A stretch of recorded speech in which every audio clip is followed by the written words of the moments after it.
Control in the USA by Elisa Liordi and Isabella Garaffa. We hear about it in the media all the time. Another shooting, another act of self-defense. Gun control is incredibly controversial, and we firmly believe that if we consider everything, it becomes clear that gun control is vital to our well-being as a nation. Guns today are far too unsafe, horribly unpractical, even considering their purpose, and unfortunately quite easy to obtain.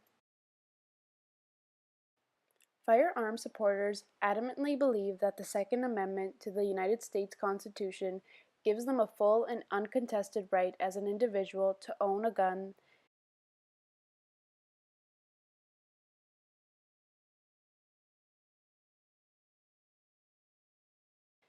The same people believe that guns are safe by design, likely due to the misleading feature of a gun named the safety, or their own assurance in their skill with wielding such a weapon. Those supporters believe guns are practical for their use and that because guns are acceptable in the eyes of the law, it shouldn't be too hard for any individual to get one, with 22% of Americans owning guns and there being 88.8 guns per 100 people. It's become almost mainstream. One individual may interpret it as only the right of a military personnel to own firearms, while another would interpret it as a protection for any U.S. citizen. To own a gun so naturally, it becomes a moral and political issue with no clear answer, only the opinions of the masses to guide us. Thus the controversy that we have reached today. Guns, through their views of volatile explosive material, are fundamentally unsafe, while supporters believe experience suffices. The simple truth is that sometimes experience isn't the issue. Fatal firearm accidents happen, and about 50% of them are self-inflicted, reflecting the realities of both inexperience and manufacturing failure.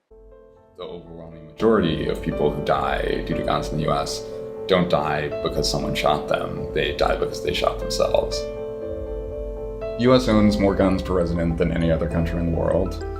Yeah, there is about one gun for every person in America. We own more than Switzerland, which requires people to have guns in their houses as members of militias to defend the country. For comparison, people often talk about Canada as a country that also has a big gun culture, but we have about almost 3 times as many guns as Canada. Public health people who are concerned about suicide are really, really concerned about access to guns. About 6 to 7% of attempts involving poisoning or cutting, slashing your wrist, only 6 to 7% of those attempts succeed, whereas the rate of success if you try to kill yourself with a gun is over 90%. Guns just aren't perfect, and like stamps, may have missed prints, but the difference is that one-off stamps won't be the reason for an early death, while a quote-unquote misprinted gun absolutely will be. Guns simply aren't the best things to use even for the purpose of self, home, and public defense. While supporters insist that they get the job done fast, personally we believe that there's an extreme amount of room to improve. Less lethal, but equally effective alternatives exist, such as tasers.